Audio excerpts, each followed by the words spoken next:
and the Rumble ban comes through as well. So Malzahar and Lulu both on the table as options. Yeah, trying to put Flyquest in a bit of a bind here. Lemon Nation has loved playing Malzahar throughout the split, but Lulu is a good pick against it. Instead, we don't have that choice being made by Flyquest early. I actually think this is pretty smart to not first pick one of those supports, because you can get it. You can get it later. It's gonna be a match anyway, and they care a lot about this Ashe pick. So grabbing that up early is gonna allow them the flexibility to trade that later on and kind of get both. And Lulu's going to be grabbed up for this one. They consider that champion more important than Malzahar. It's actually not one that we've seen Biofrost play much of. Only 4 Malzahar plays the entire year long, so hasn't done much. And Lee Sin actually a little surprised to see an early grab because I don't think it's very contested, but they still want that champion. He's good at it. Yeah, and at that point, with the Lulu being the main power pick on the board, TSM's still going to try and wait for as many counter picks as possible, I would have to say. So they just lock in the jungler right now because Fenskaren's so good at it. Yeah, same roles as the first draft, but different champions here, arguably higher or lower on the tier list. Malzahar will go unplayed unless it goes mid in this game. Karma going to be the grab for the support role. We did actually see Lulu played mid earlier today in Europe. Not expecting it, but Bjergsen did used to run this champion back when it was meta, and it wouldn't be completely shocking. I think it's extremely powerful, especially when paired with another shielding support or a jungler. You know, you can run a lot of carries type AD compositions. And it's worth pointing out, like, he did that when he was with Wild Turtles. It wasn't like it was a double if special where, oh, when we're suddenly bot lane focused is what's important here. So he may give Turtle plenty of buffs. We'll have to see if he wants to play that style. And Turtle had a great game 1. You know, he talked about wanting to bounce back to prove himself in this series here against Flyquest, and yeah, it's interesting as well that Hai has locked in the Orianna. It has been a good champion for him, but I also feel like that's a big skill test champion up against Bjergsen. He got the pentakill against TSM. We just saw it as the Orianna, so I can't fault him for that pick early, but it is a much different style than what they were playing with in game 1. It is his most played by far, 14 Orianna picks. His next most played was actually Corki way back at the start of the season when he was spamming that at 7 games. So certainly not something they're not used to. And, you know, when we saw in the interview, Hai and Bjergsen going back and forth, Hai was saying, you know, other people may think that he's the perfect mid laner, but Hai doesn't necessarily agree. He thinks that he can match up well. And now we get to see the only unmirrored role on the one side is jungle, the other one the bot lane. So it's jungle bandsman for TSM, as they will contest top laners later on in this one. Ezreal going to be dropped off the map as well. Of course, we know Varus and Lucian still available options. Lucian, of course, what Wild Turtle had won on before.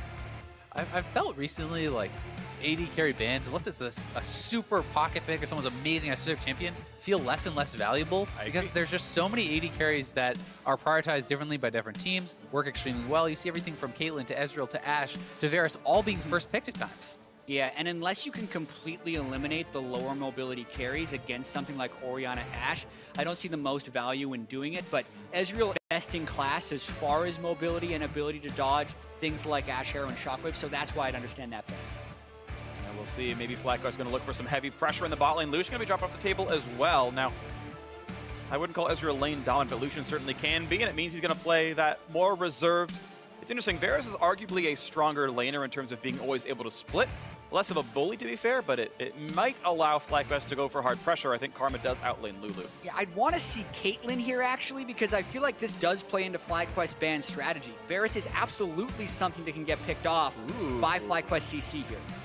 Kennen picked up for the top lane here for Flyquest. I've not seen him play that style, and actually, triple Ivern shield as well. Lots of shields, yeah. This is actually almost an AD carry 1v9 type comp. You have to have Altec doing well, because otherwise you do not have that target to really buff up and power up and to take over the game. So much of that is going to be on his shoulders. We need to see Flyquest having a good lane, and Mundo was banned out last game, would be available this time if he wanted to go for it, but I think he'll look for something more aggressive to match the Kennen.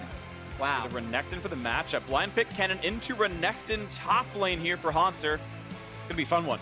So one of the things that you really have to watch out for, I think that Kennen can perform quite well against Renekton in the one-on-one, but such good gank assist, you're pushing in against the Lee Sin Renekton, you can get ganked so easily. But there's an interesting mechanic here. TSM are now without a tank in the lineup. Renekton and Lee Sin can frontline in a pinch. Yeah, there's a Lulu, but there's no Nautilus, no Maokai, nothing like this. So the durability is down. Kennen, supposed to be good in tank matchups, has almost forced a bruiser in there instead. And there is an overwhelming amount of shields on Flyquest if they can scale up to the mid game in a good spot. These team compositions are vastly different than what we saw in Game 1. 8 different champions right here, so a much different game we're about to see. I really feel like this game is going to hinge on the bot lane. If you have a triple shielding comp and your AD carry as TSM fails to bring that consistent DPS, you will not be able to punch through that lineup. And similarly for Flyquest, they will not have the DPS if Altec is not having a good game. Yeah, we touched on Moon. We mentioned how large his champion pool has been. This is his first Ivern game. He hasn't had, so I believe that's jungler number 11 or 12 for him on the split. Definitely trying to break it out right now. Number 11 for him. He put in his 5th Gragas game a second ago, but here we go. As we have the players getting ready to load onto the Rift, we are ready to get into Game 2 as well. A new look for both these squads. Flyquest hoping to make the upset happen over North American stalwarts. TSM, the most successful team in North American LCS history.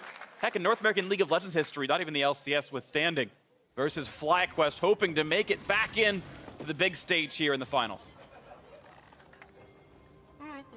When we talk about Flyquest, we talk so much about their mental strength. You know, teams that are able to bounce back from losses and have the confidence in their preparation, in their strategies. And I'm very interested to see how well prepared Flyquest will look on these champions, because Ivern can look really amazing when you're good at it, and pretty worthless at times, as we've seen in the NALCS. Yeah, and against Lee Sin, I feel like it is a fairly tricky matchup, because Lee Sin is so good at punishing you if you get caught by an invade early, which is something Ivern really likes to do.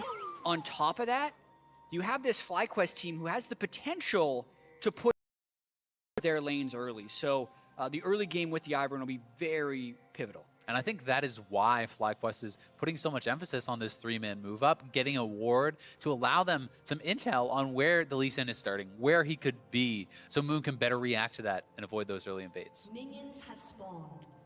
See what they can do with this one. Of course, that trinket ward is nice, and we'll see what everyone does. Moon will figure out very quickly that he can't do anything special on the top side of the map. Maybe a Krug steal, that's maybe a bit awkward for him.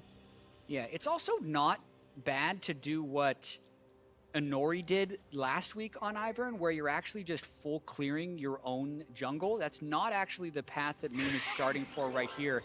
The full clear would have started on the blue side, so this actually looks like he could be going for a blue buff steal, and that would be warded currently if he walks through the river. No, he's just going for a fairly conservative route right here. Okay, doing his own jungle. He could have gotten to Krugs if he wanted to, but yeah, he's going left-hand side. Of course, you can see the river wards out from TSM prevent a lot of this from happening, as Moon will satchel over the wall and grab his blue buff to make sure Lee Sin doesn't steal. And this really ensures that a Lee Sin invade doesn't happen either. You can do like red starts on Lee and invade into Ivern's jungle and battle him, because you'll be level 2 to level 1. Not going to be the case here, of course. They're just going to essentially trade camps on their own side of the map. And they're both going to be positioned to run bottom lane at level 3 if they so choose. Another thing I do kind of like about the pairing of the Karma and the Ivern is it opens up for more flexibility with the itemization on the Karma. You now don't necessarily have to rush for a Locket or Redemption. You can go for things like a super early Ardent Sensor to pair very well with that, because the Ivern is going to be building up those core items for you. So right now, Flyquest have full information of exactly what Camp Svenskeren went for. Of course, they saw him start Raptors, but they know for sure after the Hawkshot as well. And looks like it's going to be an early recall control ward and boots for Moon. We've seen this one pretty frequently, but it does mean that Moon resets to the top side of the map. TSM really weren't very gankable in the bottom lane anyway. Battlecross Battle's Elimination gets a nice chunk down. A volley for Retribution, but so overall a fairly close laning phase. And overall farm-wise, I think tied to maybe a small lead for Wild Turtle if he against the cannon. And it's technically +1 menu for Altec that gets all these. Yeah, and this game is actually a fairly different dynamic for Flyquest, where in Game 1, they really wanted to get high roaming around and create a lot of surprises with Moon's Gragas, where in this game with all the shields, they don't have to do that because they do have potential advantages in a lot of these lanes. This is a pretty interesting move there by Moon in an odd place for control force. Yeah, but it's very unlikely to get revealed for a while, and it'll watch for Svenskeren often looking to lane gank this. As right now, it's been Moon giving the lane pressure. Oh, they may actually run into each other here. Doesn't see him. See it. Oh no. Perfect aim for Sven. And why did this gank happen here? He's got to ask balls. He's Hunter's run away low, with this though. one. Doesn't. He does flash the Q. That was crucial. He needed to dodge that skill shot. He does so. Gets away with it. Really well played by Ball so far. He has no Summer spells left. Does he get a stun? Looks like not. Sven goes for the Q. He doesn't quite land it. That was a guess that he thankfully got wrong. Very well played by Balls, fighting back, pushing Hotzer off, flashing the Q. A lot of patience there. Could have gone very wrong. Yeah, incredibly unlucky for him at the start of that as well, because Moon was doing pretty much everything he could to prep him for a gank. Flash Q, damage in the high, there's the shield, the barrier as well. The root and Sven needs a bit more damage, and it will be 2 summoners down for Svenskaren's Flash. Flash, barrier, and the Ivern shield, enough to keep him relatively healthy, but it does push him into that recall pattern. Svenskeren making a lot of moves early, but not many results as of yet. The question becomes, can he follow up on those summoner advantages that they have gained for themselves? And now, Moon down on the bot side. No wards on this for TSM. Yeah, doable. They could get caught out. And no Svenskeren's not going to be here, so they can be very bold with these moves. He might flash for an E.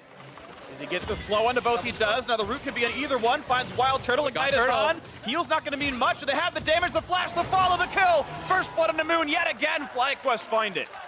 The flash auto from the Brushmaker for the Ivern. One of the most tilting ways to die to him level 1 with that little smack. But that's exactly a smart gank for Moon.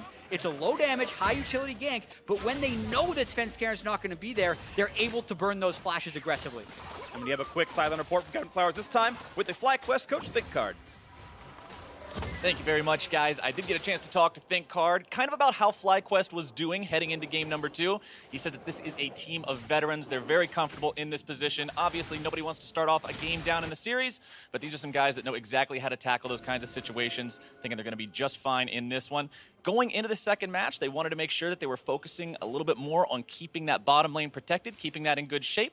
But at the same time, he respects the playmaking potential coming out of the top lane, the jungle, the mid lane, everywhere from TSM. So we'll have to see how things work out for them here in game number 2. Back to you guys. Thank you very much for that, Captain Flowers. And thinking about respecting TSM's playmaking potential, when you have 3 different champions that are capable of shielding, it does allow you to have a bit more of a reactive style. And interestingly enough, even though Flyquest had so much roaming in game 1, most of their wins were actually when reacting to the TSM plays. And you have to be damn sure you're going to actually be able to burst someone down if you go in for a fight, because the amount of shielding that you can get done in one of these long fights is incredible. But TSM moving up to the top side are spotted out and looks like it's called off. Pretty crucial ward right there. I think they saw Balls back off suddenly, and it's like, oh, they know we're here? Okay, never mind. I'm going to check out whose ward that was. Huge credit goes to Moon, who has put 3 to 4 wards now, specifically top side 4 balls to track these Lee Sin ganks. And who has also been having a very solid start to this game. He has been very active, moving around, warding for his teammates, picks up first blood on the bot side, and grabbing those early lucidity boots can be pretty big. Yeah, it power clears your jungle a little bit more than you'd expect, since you don't have to wait for the Ivern passive to channel the camp for you, and you can just smite it more frequently. Also want to point out the Brushmaker mechanic giving you temporary vision in a brush. So he was able to check the river pink ward that TSM has from about 1,500 units away, which is something almost no other champion can do. Pinged it out. Now everyone knows that there's pink ward control for TSM in the river. And these are the full season stats for Moon versus Svenskeren. And Moon, had a breakout year. This is not a guy who was considered a top tier jungler. Many people expected him to fall flat this year for Flyquest, but he was really strong throughout much of the season for them. Yeah, it's really interesting too, because when Flyquest qualified, it was with Cloud9's new jungler with contracts, and everyone said, oh, wow, they lost arguably their best player, this rookie talent. Oh, they picked up Moon. Awkward. And Moon's actually, in some cases, had a better year than contracts, and really helped Flyquest get to the state they are now. You saw his regular season stats better than TSM's jungler. Now looking for Bjerg's going to miss the flash. That shockwave still lands, but Sven's still coming. Pai does not have flash. He's going to get followed here. Barrier is on, going to survive this damage output. Sven does not have flash either. There's the root. Here comes Daisy. Here comes the damage output. The knockup is in. Great kick over the wall. Smite's going to keep Daisy away, and Sven stays alive with that one. So another attempt by TSM to make a big play there, and a lot of little tiny outplays by Flyquest keeping him alive. The shockwave right on Bjergsen's flash right there, being able to collapse on his Svenskeren during that gank, all things that are allowing Flyquest to keep the pressure up in other lanes. Speaking of pressure, look at this bot lane. They're getting turret pressure this time around. They've got a chunk on Wild Turtle. They've got a 20 minion lead from Alt-Tech elimination. This is so unlike the first game. And we talked about how important the bot lane can be into swinging this game, and Ivern, Moon is the first one who really affected it. And Flyquest are making the most of that, but here's Sven. Comes Lee Sin, plenty of damage out, but here the kick is on. They're going to get the kill picked up. Nicely done. The chase for Altic, the best he could get. The Whimsy, he doesn't have flash to get the kill, and it's a double kill for BioFrust. What a turnaround for Svenskeren. Double kill on the Lulu, and this is the first time Sven made it before Moon would be able to answer. He's been following him around the whole game, but unable to make it happen here. And now it's time for turret defense, of course. This thing's at full HP, so there's not much more than the push coming in, but Moon may hope to stop recalls, and we can watch that fight again. Yeah, right as the empowered Karma Q comes in, Svenskeren jumps in with the safeguard, and here, Altec did not have flash or heal, so he goes for the kill and ends up looking a little silly, but he wasn't making much of an escape, even if he fell back for Ivern. It is unfortunate that Lemon wasn't able to get off his Ignite or really contribute much before going down there, because that was so close to getting a kill on Turtle. If they could have traded there, it would have been much better. Even worse, he was actually willing to flash, but didn't flash the Lee Sin Q, so he still took the entire combo, I'm pretty sure, and lost Summoner anyway. It was just a mechanical misplay turned away that kill. See what else can happen in this one, though, as Balls is still treading water. It's still an equal matchup, which, again, is way better than pre-game expectations of Balls versus Haunter. And this is after Balls got ganked, lost his flash, just like the last game, and he's still holding up just fine against Haunter. But here comes Lee Sin sneaking into that bush. Moon is around topside, but not in position yet, and this is going to be an easy gank setup for Haunter. He needs to get the slice and dice into that stun. We'll see if he can go for it. Oh, Lightning want to go. They're going to go. Play this slow is on. Ball's going to ult for the stun. Now, can he get away with this one? Flashes early. The Q is still on him, though. And the kick flashes in. That's going to be Balls going down. You assume the shield is not enough. One more hit will do it. The flash to follow with the... Tavares all being first picked at times. Yeah, and unless you can completely eliminate the lower mobility carries against something like Orianna Ashe, I don't see the most value in doing it, but Ezreal is kind of best in class as far as mobility and ability to dodge things like Ashe Arrow and Shockwave, so that's why I'd understand that better. And we'll see. Maybe Flyquest going to look for some heavy pressure in the bot lane. Lucian going to be dropped off the table as well. Now, I wouldn't call Ezreal lane dominant, but Lucian certainly can be, and it means he's going to play that more reserved. It's interesting, Varus is arguably a stronger laner in terms of being always able to split. Less of a bully, to be fair, but it might allow Flyquest to go for hard pressure. I think Karma does outlane Lulu. Yeah, I'd want to see Caitlyn here, actually, because I feel like this does play into Flyquest ban strategy. Varus is absolutely something that can get picked off by Flyquest CC here.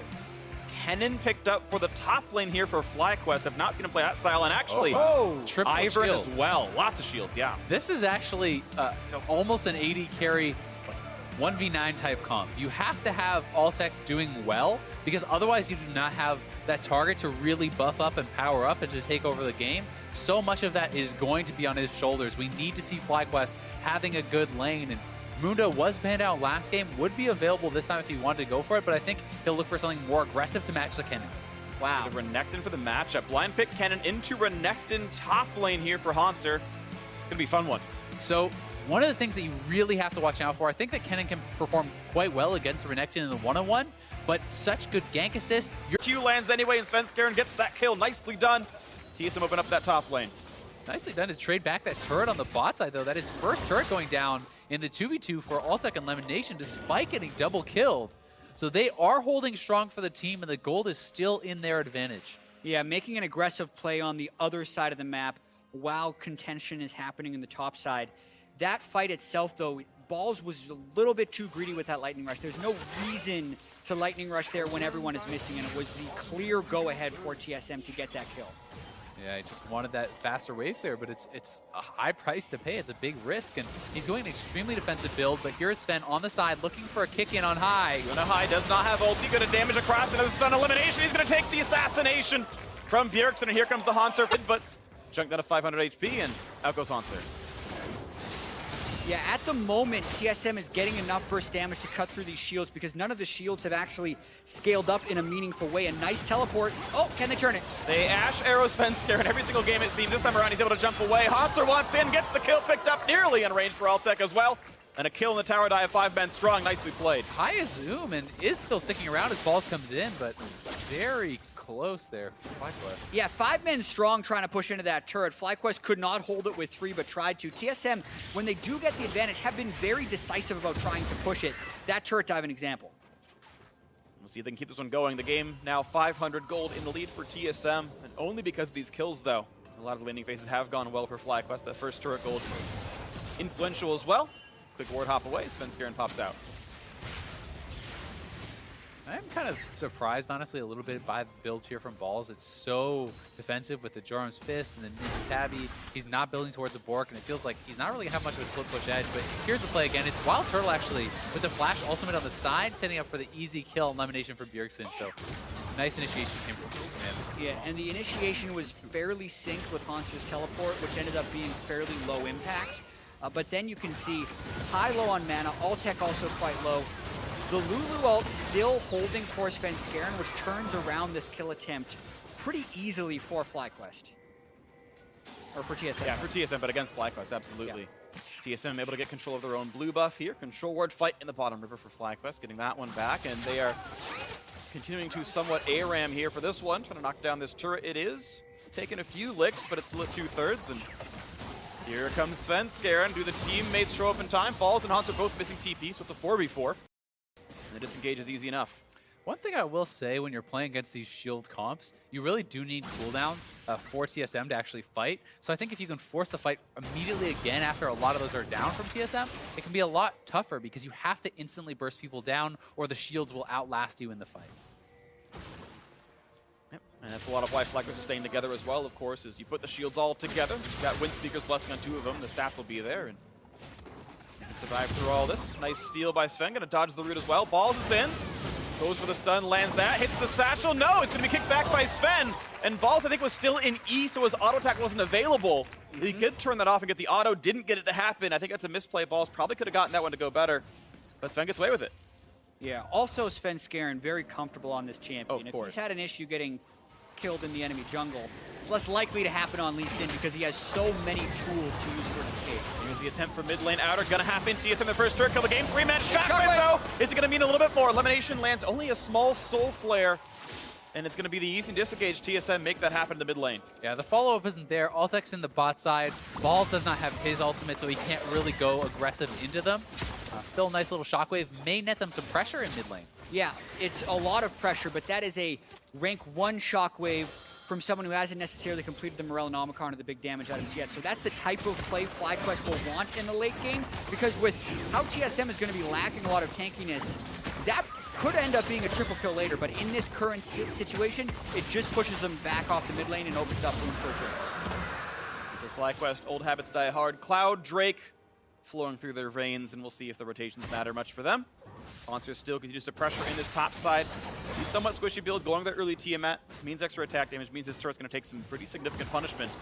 And looks like no one is here to contest. This turret will go down solo from Hanser. Almost definitely. Yeah, everyone on Flyquest recalls after that Drake and needs to make their way back out, but also all of their wards have been pushed towards the Cloud Drake area, so it's also kind of risky for them to even contest this turret they're taking. Yeah, he's going to stay. Not enough threat. Altec, yeah, I don't think it's worth him tossing the arrow out to buy some time. I think that turret was resigned to its fate regardless. He saves the cooldown. It was a potential play, but probably not a great one. Bifrost's going to control wards. Especially because they don't know if Svenskeren is there covering him on his retreat or anything like that. But this does mean this is a significant edge for Hanser. He has been winning out in this 1v1, taking that turret down, getting the solo gold. Means he's quite a bit ahead, and I think Balls is going to really struggle in this 1v1 matchup. Yeah, going later into the game, the Kennen does have so much split push threat naturally when you have Blade of the Ruined King and some of your other attack speed items, but he's really slow in getting to that point. A lot of ganks were targeted at him early, and they are continuing to try and focus him in the split push. He's going to try to run away from Bjergsen. Actually cleans out from the slow, and shout out to Cloud Drake getting him away in time. Or the Lightning Rush, or his but it's savviness to run back. They all add together. As Rick said, shout out to Cloud Drake for getting him away. Yeah. Beautiful. And here we go. Onto the bot lane. TSM still playing aggressive. This time not being answered by Flyquest. There's the root into this one. Plenty damage in a lemon, but no more follow-up than half HP. The bot turret should fall. And the push lanes for TSM in top and mid mean that Flyquest really cannot actually respond to this. They're funneling more solo gold into Hanser. They're making it so that he is going to be so far ahead of Balls, and Balls may never get to that point where he's the split push threat. May never be. He's going to try to scale up, but for now, it's TSM who have controlled all of the plays here. Almost to 4,000 gold. TP coming in. That's a black cleaver now completed. Balls has not joined this yet, so it's a 5v4. It's a full 5 seconds late on the teleport. Here comes the stun. A big knockup from Lulu. Altec could trap first. He's going to be taken out right away for the top laner. The ball stun means nothing, and already they've got a Syndra here. Make it 2, make it 3, make it almost the 4th, and they will. 4-for-0 cleanly for TSM. After that Lulu wall came in, that was a big Haunter in the middle of Flyquest, and they were not ready for that collapse. They were trying to make a turret trade since Haunter had just been in the bottom side doing that, but that's how split push teams work. You get your split pusher ahead, and then you flank teleport when the collapse is imminent, and that's exactly what TSM was able to do. And I mean, TSM has been pushing out edge after edge after edge, and now it feels like the floodgates may have opened. Balls has not been getting experience, has not been getting any items or gold in so long, and he's, I mean, look at that inventory. Like, he has nothing going on for him right now, and it's going to be such a point of weakness. It's not the AP cannon that can fly into a team fight and turn something around. And still only sitting on 800 gold, so it's not like he's close to the Blade of the Ruined King or even the Frozen Mallet completion, which is not what you want as your first item. So definitely TSM playing around the top lane better, and Haunter kind of bides his time until he can get that right stun, gets a 3-man knockup after he jumps in. And notice how ineffectual Balls is with the rank 1 ultimate, since, by the way, he's 2 levels under Haunter, and then the rest of TSM can just pick up kills on the backside. At this point, it's easy pickings for TSM. Solid 6,000 gold, and they've got all the control. They can't even take Baron yet because it doesn't exist. That's how much they've been winning this game. They don't even have a Baron to kill. It's just been Flyquest under their heel the whole time. Next Drake up his mountain in a couple of minutes. We'll see if TSM can kill Balls yet again. He's trying to run. Farm. He gets away with it. Yeah, even if they don't kill him, they're still preventing him from getting any type of shove going. And Svenskeren really has felt like he's been moving around the map, putting out pressure so well this game. Moon did have some great early involvement, got that first blood, but since then has not really been able to get much of anything done. We'll see if Flyquest can ever find those signs of life. The bot lane crash was all that had really went well for them, and it's all stopped since. Still a farm lead for Altec. Hurricane not terribly far away, but because of all the extra kills, he's still down 500 gold against Wild Turtle, so that Varus is still going to come online first. TSM doing a very good job of staying together and ensuring that these Ashe picks don't do anything. Yeah, Flyquest really needs to slow down the pace of the game, stall this out, farm it up, and get to the point where they are very strong as a group composition, because they've just been getting kind of out-moved around the map by TSM, who's been getting kicked. This next mid lane was attempted, but Flyquest rotated on time to defend, and we'll wait a few more minutes without any kills. But the split push is still happening. Here comes the play for bot lane turrets. Svenskeren and Haunter jumping in on this. Not too much to gain, but it's still a couple hundred HP out. Progress being made, and Baron now available means one more tool available that TSM can take to win the game. And 3 of TSM's control wards have been moved into Flyquest. Jungle Teleport is coming back off the cooldown. So the play here for TSM is generally to keep Haunter bottom and then threaten Baron. If Flyquest moves up to check and Haunter Teleport comes back in, they're going to recycle that play they used about 4 minutes ago to pick up 4 kills. And it's very difficult for Flyquest to work around that based on their deficit. It can be gained here. Flyquest hoping that, yeah, though it's difficult, they do find that opening for themselves. As we look for what TSM is trying to do. Looking at their vision, they've got deep wards in both jungles. Flyquest do have one ward near Baron. And it should be the Drake, right? You can grab a very easy Mountain Drake at this point that can help you to threaten that Baron for the play Jan was talking about a little bit later on. Yeah, I do have to credit High for single-handedly taking out all 3 control wards while TSM was back in base recalling. So it's always scary to take wards out of a dark jungle. And the fact that High got all 3 by himself is very impressive. It definitely helps being Orianna. You can send command attack to face check for you. You don't have to walk into the brush yourselves, but still, yes, it is difficult. You never know if there's a Syndra behind that wall or a Varus, and kudos to High for getting something done. Doesn't really show on the scoreline, but it's still important. Hawkshot helping as well, and we'll see how much Flyquest can eke out of this side of the map. Still, their vision is pretty dark. They've got just wards at the mouth of their own jungle. They can't see Baron itself, but they can see if TSM invades it. And right now, TSM, their control wards don't quite see them. There we go. And I like that control ward spot, by the way. You put it around there, and it will track those over the cliff wards. anytime you're doing a Baron as red side, I always like one control word there.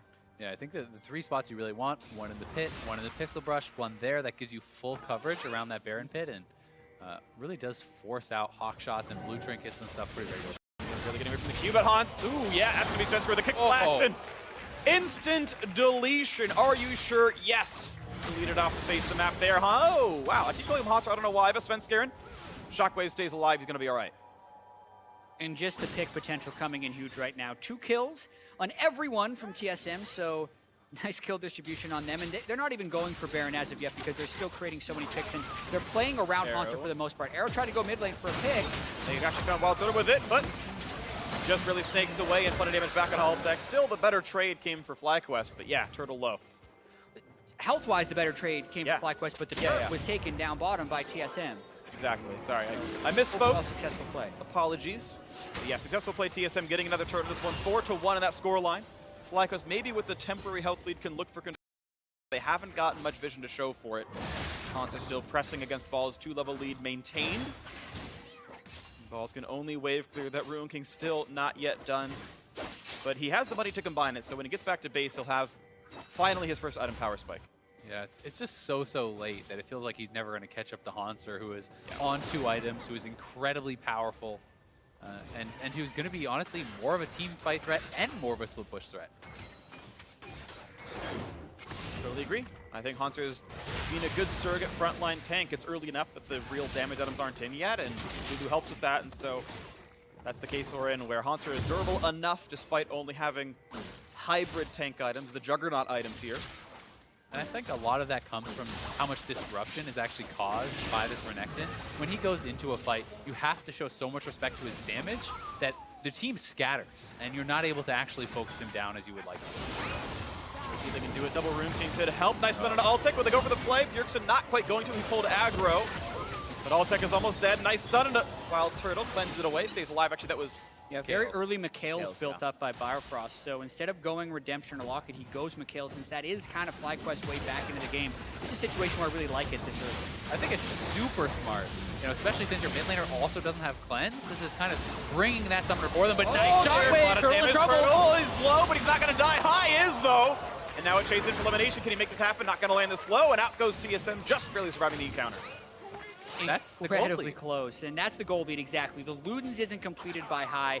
You have a Leandries for the durability from Bjergsen. You have level 11 on Biofrost for the larger wild growth. Those small golden experience leads, the TSM just won that engagement off. Nicely played by them, and the siege continues now as we look for a bit more in this top lane tier 2. They have sent Varus back to heal, but ooh, the chase is in. They want to get a stun out from Balls. Hanser running low on HP. They almost get the kill. The chase is in. Sven's going to be next up. That's a 2 for 0. The chase, the root's going to land, and it's going to be Flyquest finding their way into the game. 3 kick pickups, including the jungler dead, maybe means a Baron attempt. Yeah, they have to go for Baron, I feel, at this point in the game. They are so far behind. This is risky, but they need to get something done. Double Blade of the Ruin King, it's going to be fast. Yeah, Double Blade of the Ruin King, not to mention an Iburn who can hide the Baron from any potential steals, even though there's no smite, and also tank with Daisy. So TSM is going to try and do something about this because they don't want to give it up, but with this Baron, it's going to close the gold lead to about 5,000. And this could be the swing that Flyquest needs. They need to secure it, though. Get some brush on Baron, man! Just hide it. I think he's out of charge at this point. Use him in the fight. As long as here too. Stun's gonna land. The shockwave is in. Smite picked up and the kill as well. I appreciate the thought from Turtle, but that is perfect. Plus 4 kills, plus the Baron, the gold within 5K, and maybe they can get more. The team that never says die. Flyquest find the fight. Despite being down members, Balls with the miracle engage. And just when we talked about how TSM had the gold lead to keep him alive in the previous fight, they don't even have Wild Turtle here because he's too low. Altec is untouched. The shockwave was huge from High. We talked about slightly later in the game, that's going to come in a little bit larger, and it does. And if they could now, off of this, get some more gold, clean up some of these turrets, they really can close the gap in this game. This means Balls is now on 2 items. He's becoming relevant finally. Absolutely true, and of course not just the turrets, but the Mountain Drake will spawn during Baron Buff's tenure, maybe a little bit more that Flyquest can pick up during this. Won't show in gold, but of course is valuable. Sven holding the blue buff here for Bjergsen. Easy pick up there, but right, the question is what can Flyquest work? Point out the fact that Locket and Redemption are completed by Moon at this stage in the game.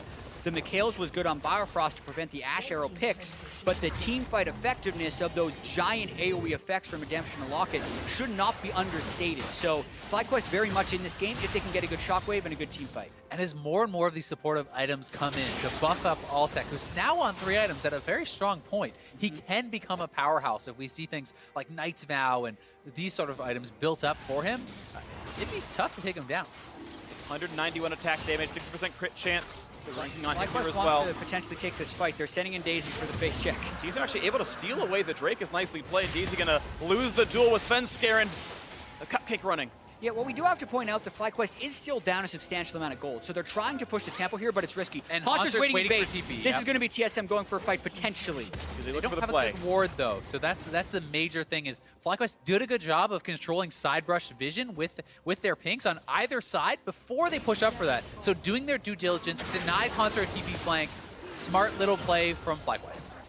Done. Elimination grabbing the wolf. Shout out to the observer who showed us the closest possible ward was that single alone brush down by the Baron, or sorry, by the Drake. And you're right, that is too far for a easy flank to be.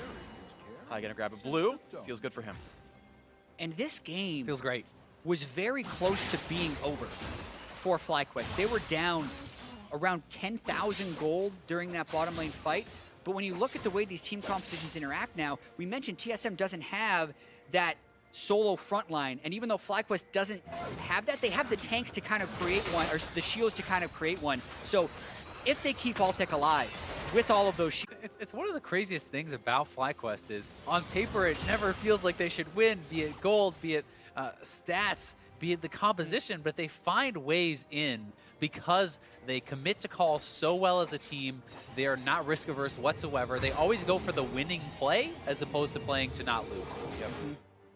Flyquest looking to maybe channel some inner Fnatic with them. Balls is essentially reckless based on item build and champion choice, and maybe that'll help. The double marksman with the Ardent Sensor from Elimination could be enough. The shielding and the resistant damage. Again, Blade of the Rune King is such a good item. It's been somewhat meta-defining for bot laners as of the patch where it got buffed. It's, in this case, meta-defining for a top laner. It is persistent damage, and because the pseudo-tanks for TSM aren't armor stacked, they're just a large health pool, Rune King actually cut through that pretty darn well. yeah, very quick health shredding.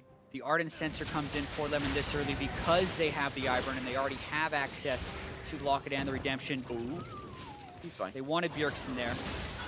But even with the Mikhails, those Ash Arrows are not the same level of initiation as they would have been earlier in the game. Yeah, I do really like the intelligence support itemization choices on both sides. I think reacting not only to the situation but to their team comp. It's just overall very smart play. Elimination picked up a Dark Seal. I don't think he started with that. I think that was a more recent pickup. But He's had it for roughly the past 10 to 12 minutes. I feel like he also had a refillable potion earlier on in the game. I generally like Dark Seal as a very efficient AP item that also can bonus if you have the refillable pot. So not a bad pickup unless you're dying all the time and never get it stacked up. Unless you're 051. 051, unlucky. But even then, start getting kills with that Soul Stealer. Yeah, You're well, 25 stacks before you know one it. good fight. It's so easy to pick up assists on the Karma with your AoE monster shielding. You want to do that anyway with the Ardent Sensor. Right. So One good grab team some fight, assists. and the item is 30 AP for 300 gold, or Yeah. 350 gold. Like, that's actually just straight gold efficient. So we'll see if ward, we can use right? it. Yep. And it's not too risky. Their ward can be good. We'll see if they get much more out of this.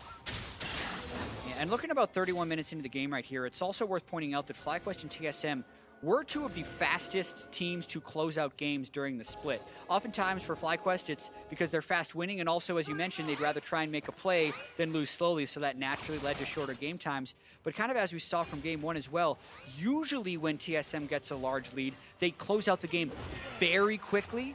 It's one of the other reasons a lot of their damage per minute numbers are lower, is because once they get a lead, they don't fight. They kill you once instead of 3 times and the game is over. This game is unlike that, though, because they had that flub up in the top side, and Flyquest is on their way back. And I wonder if TSM's going to have a good time playing against this. It's interesting because Ivern has kind of left the North American metagame for a while. We see it so scarcely now, and I wonder how much practice TSM has playing against this kind of composition, the triple shield double marksman team. It's a pretty unusual style for this day and age, and maybe there were some overall strategic misplays because they didn't, assess Flyquest's comp properly, and we're now into a fairly close mid to late game. This is a pretty big pressure point. Sven's coming from behind. Balls is on top side. All Kick tech on kicked in. Shields are in. The damage is still going to be there. The first kill picked up cleanly. The tanks are there, and the turret's going to be gone. 5v4, looking for a bit more. Make it actually 5v3 as Balls has still not joined the team. He knows he can't make it happen. A nice kick in onto Altec, looking for more. Shockwave out of the back. Here comes the flash. The stun. A follow-up high is going to be next on the chop and block. That's a 2 for 0. Make it 3 as they've knocked down elimination as well. Balls still has not joined the team. They could actually just end the game. All the damage threats are off the table now. TSM has minions. Will they tank it up? I think they're just going to go for it. And they have Flyquest may have Hauser. just thrown it. They've got a Hawk, they got double mountain. Great, Oh, they got they- the on the moon. He's going to be That's falling pretty rapidly. And now Balls has to somehow 1 versus 5. Flaxton looks for the damage, looks for Wild Turtle, can't kill him off. And he's going to get the 1, but it isn't enough. He gets the 2, but it's still a 3v0 to close the game out. And TSM will do just that. The 2-0 start, and Flyquest need to hope for a reverse sweep, or TSM will head to face C9 in the finals. As they close this one out, a trade kill in the Nexus, and there's one more game to go for TSM to make it all the way to the finals yet again. And fitting that Hauser finishes the Nexus right there. What a weird ending to that game.